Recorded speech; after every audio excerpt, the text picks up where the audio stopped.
आज आपण पदार्थ निरूपण प्रथम प्रश्नपत्र आयुर्वेद निरूपण हा चॅप्टर पाहणार आहे.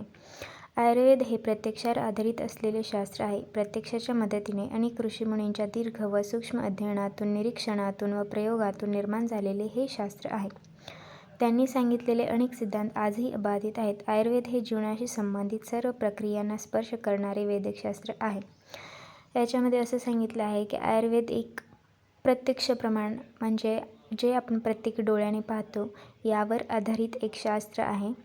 प्रत्यक्षाच्या मदतीने अनेक ऋषीमुनींनी दीर्घ व सूक्ष्म अध्ययनातून, निरीक्षणातून व प्रयोगातून निर्माण झालेले हे शास्त्र आहे. अनेक ऋषीमुनींनी तसेच आयुर्वेद हे वेगवेगळ्या ऋषीमुनींनी त्यावर दीर्घ सूक्ष्म अभ्यास करून त्यांच्या निरीक्षणातून हा आयुर्वेदशास्त्र बनवला आहे. निरुक्ती, ही निरुक्ती इम्पॉर्टंट आहे. आयुषः वेदाः आयुर्वेदः ही लर्न करायची आहे.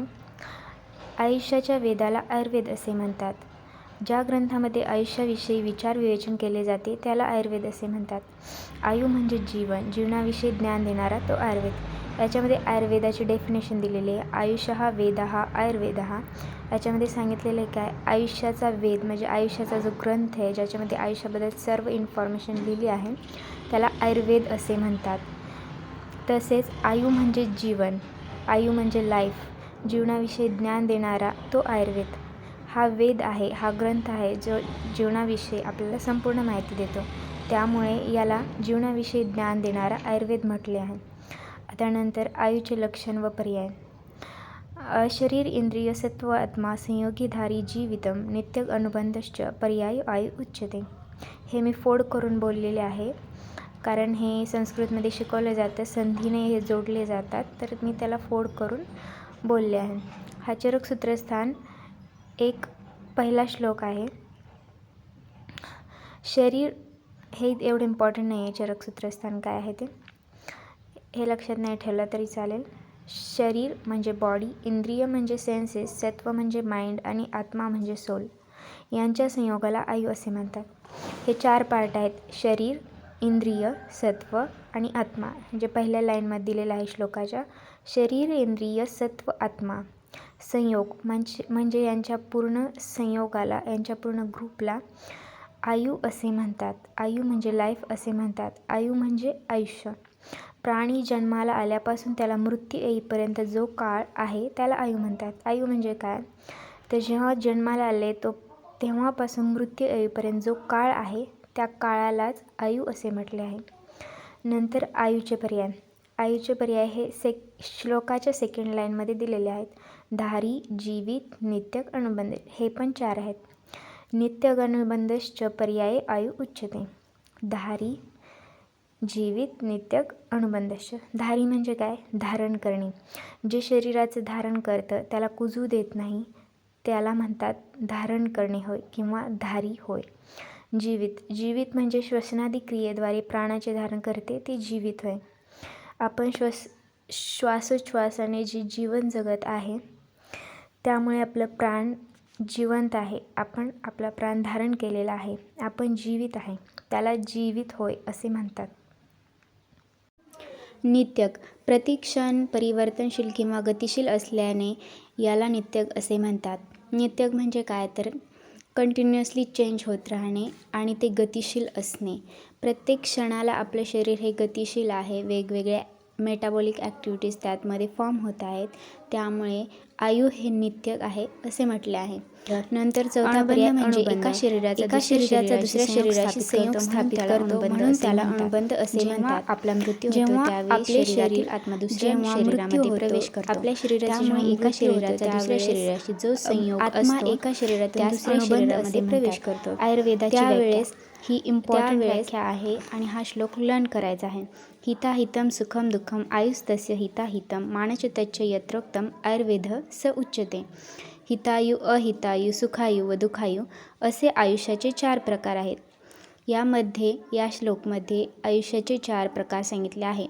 आयुष्य हितायु आहे म्हणजे हितकारक, अहिताय म्हणजे अहितकारक, सुखाय म्हणजे सुखकारक, दुःखाय म्हणजे दुःखकारक. व त्या 4 प्रकारच्या आयुष्याला कोणता आहार विहार हितकारक व अहितकारक आहे याचे वर्णन केले आहे. तसेच या श्लोकामध्ये आपल्या आयुष्याला कोणता आहार म्हणजे कोणतं अन्न घेतलं पाहिजे जे हितकारक आहे, आपल्या शरीरासाठी योग्य आहे, किंवा विहार कसं राहिलं पाहिजे, कसं वागलं पाहिजे, काय हितकारक आहे काय अहितकारक आहे याचं वर्णन केलं आहे. ज्यामध्ये आयुचे प्रमाण सांगितले आहे. आयु कशाला म्हणतात हे ज्या शास्त्रात सांगितले आहे त्याला आयुर्वेद असे म्हणतात. आयुष्याबद्दल जे सर्व प्रमाण सांगितले जातात तसेच आयुष कशाला म्हटलं पाहिजे हे ज्या शास्त्रात सांगितलं जातं त्याला आयुर्वेद असे म्हणतात. नंतर दुसरी व्याख्या, ज्याच्याद्वारे आयुचे ज्ञान होते त्याला आयुर्वेद असे म्हणतात. जो आपल्या लक्षणांनी सुखकर व दुःखकर वस्तूंचा उपदेश करतो, जो हितकर आणि अहितकर द्रव्यांचा उपदेश करतो, जो त्या द्रव्यांच्या प्रमाण व अप्रमाण यांचा उपदेश करतो, जो आयुष्याचे ज्ञान करून देतो व जो आयुष्यकर आणि अनायुष्यकर द्रव्य कर्म गुण यांचे ज्ञान प्राप्त करून देतो त्याला आयुर्वेद असे म्हणतात. यामध्ये पण आयुर्वेदाचे बद्दल माहिती सांगितलेली आहे. पहिला श्लोक इम्पॉर्टंट आहे, दुसरा एवढा इम्पॉर्टंट नाही आहे, फक्त त्याचे डिस्क्रिप्शन रीड केले, ते तुम्ही रीड करून घ्या एकदा. त्याच्यामध्ये पण हेच सांगितले की सुखकर आणि दुःखकर वस्तूंचा उपदेश केलेला आहे. त्याच्यामध्ये हितकर काय अहितकर काय, नंतर आयुष्यकर अनायुष्यकर द्रव्य कोणते, गुण कोणते, कर्म कोणते याचं ज्ञान ज्यामध्ये आहे त्याला आयुर्वेद असं म्हणतात हे सांगितलं. जे शास्त्र आयुष्याविषयी ज्ञान देते बोध देते त्याला आयुर्वेद असे म्हटले आहे. ज्या शास्त्रामध्ये आयुष्याविषयी संपूर्ण ज्ञान आहे, संपूर्ण इन्फॉर्मेशन आहे त्याला आयुर्वेद असे म्हणतात. आयुर्वेदाची पर्यायवाची नावे. आयुर्वेद शाखा, विद्या, सूत्र, ज्ञान, शास्त्र, लक्षण आणि तंत्र ही सर्व परस्पर पर्यायवाची आणि समानार्थी शब्द आहेत. हे आयुष्याला पर्यायवाची नावं सांगितलेत. हे 8 दिलेत, आयुर्वेद शाखा, विद्या, सूत्र, ज्ञान, शास्त्र, लक्षण, तंत्र. जसे की हे समानार्थी शब्द आहेत, हे आयुर्वेदासाठी पर्यायवाची नाव म्हणून यूज केले आहेत. आता आयुर्वेदाचे प्रयोजन पाहूया, म्हणजेच एम ऑफ आयुर्वेदा. आयुर्वेदाचं एम काय आहे? प्रयोजनम चास्य स्वस्थस्य स्वास्थ्य रक्षणम आतुरस्य विकार प्रशमनम च. हा श्लोक इम्पॉर्टंट आहे आणि हा सुद्धा लर्न करायचा आहे. यामध्ये सांगितलं आहे स्वस्थ व्यक्तीच्या स्वास्थ्याचे रक्षण करणे आणि रोगी व्यक्तीचा रोग नष्ट करून त्याला स्वास्थ्य प्रदान करणे ही आयुर्वेदशास्त्राची 2 प्रयोजने आहेत. आयुर्वेदाची 2च प्रयोजनं आहेत या श्लोकामध्ये. जसे की दिसतंय स्वास्थ्यस्य स्वास्थ्य रक्षण म्हणजे जो स्वास्थ्य व्यक्ती आहे, जो स्वस्थ व्यक्ती आहे त्याच्या स्वास्थ्याचं रक्षण करणे, आणि दुसरं म्हणजे आतुरस्य विकार प्रशमन. आतुर म्हणजे रोगी माणसाचा जो विकार झाला आहे त्याला शमन करणे म्हणजे तो थांबवणे. ही 2 आयुर्वेदाची प्रयोजने आहेत असे सांगितले आहे. थोडक्यात सांगायचे झाल्यास शारीर व मानसिक स्वास्थ्याचे रक्षण व व्याधी निर्माण झाल्यास व्याधीमुक्त असे आयुर्वेदाचे उभयविध्येय आहे. म्हणजे मानसिक आणि शारीरिक स्वास्थ्याचे रक्षण करायचं, तसंच व्याधी झाला असेल तर त्याला व्याधीपासून मुक्ती द्यायची. ठीक आहे. यामध्ये सुद्धा स्वास्थ्य रक्षण याला अग्रक्रम देण्यात आला आहे. याच्यामध्ये सुद्धा आधी सांगितले जो स्वास्थ्य आहे त्याचं स्वास्थ्य टिकवलं पाहिजे, हे इम्पॉर्टंट आहे. आणि दुसरं की जो व्याधी झालेला आहे, ज्याला रोग झालेला आहे, अशा आतुर रोगाला त्याच्या रोगाचं शमन करायचं. आयुर्वेद हे अथर्ववेदाचे उपांग असून त्याचे 8 भाग आहेत. ब्रह्मदेवाने सृष्टी उत्पन्न करण्यापूर्वीच आयुर्वेदशास्त्राची निर्मिती 1000 अध्याय व 1,00,000 श्लोकांच्या रूपात केली होती.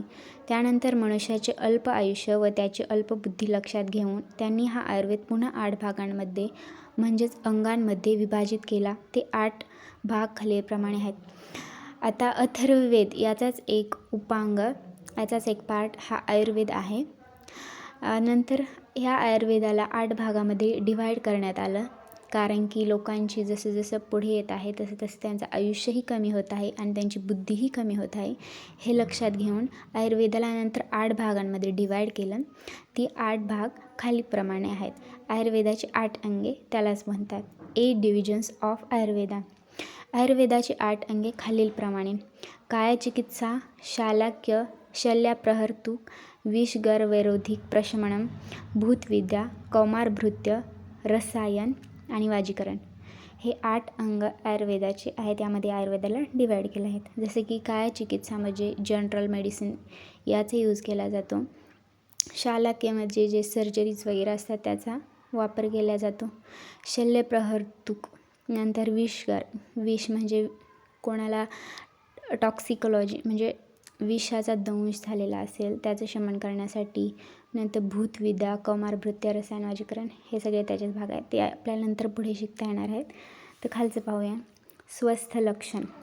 समदोषः समाग्निश्च समधातु मलक्रियः प्रसन्नात्मेंद्रियमणाः स्वस्थ इत्यापि धीयते. हा श्लोक इम्पॉर्टंट आहे आणि हा लर्न करायचा आहे.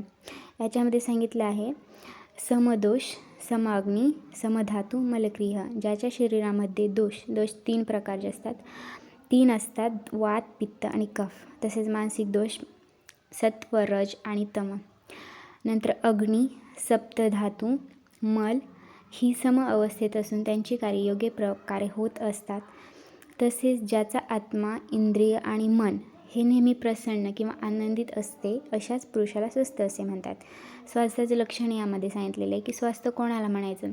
ज्याच्या शरीरामध्ये वात, नंतर अग्नी, समदोष म्हणजे दोष हे साम्यावस्थेत आहेत, समाग्नी म्हणजे अग्नी समान आहे, समधातू मल, धातू आणि मल हे सुद्धा सम आहेत, यांची अवस्था सम आहे, त्यांचे कार्य समक्रिय, त्यांची कार्ये योग्य प्रकारे होतात. तसंच प्रसन्न आत्मेंद्रिय म्हणा, आत्मा आणि इंद्रिय आणि मन हे ज्यांचं प्रसन्न आहे अशा पुरुषाला स्वस्थ म्हणावे असे इथे सांगितलेलं आहे. नंतर आता आयुर्वेदाचे लक्षण पाहूया. आचार्य चरकांनी सूत्रस्थानाच्या शेवटच्या अध्यायामध्ये आयुर्वेदाचे वर्णन करताना म्हटले आहे. हे पुढील पेजवर पाहूया. आयुर्वेदाच्या लक्षणामध्ये काय सांगितले तर आयुर्वेद हे शाश्वत म्हणजे चिरकाल टिकणारा आहे. हा आयुर्वेद खूप पूर्वीपासून आतापर्यंत आलेला आहे, त्यामुळे याला शाश्वत म्हटलेलं आहे. म्हणजेच आयुर्वेदाचा नाश कधीही होणार नाही.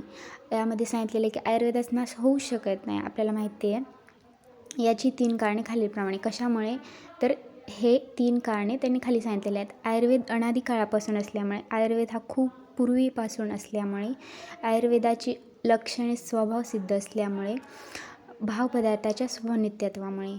ठीक आहे, तर अशा प्रकारे आपला पहिला चॅप्टर संपलेला आहे. तर हा व्हिडिओला आवडला असेल तर लाईक, शेअर आणि सबस्क्राईब करा. याचे नोट्स आणि हँड रिटन नोट्स तुम्हाला पुढील लेक्चरमध्ये मिळतील.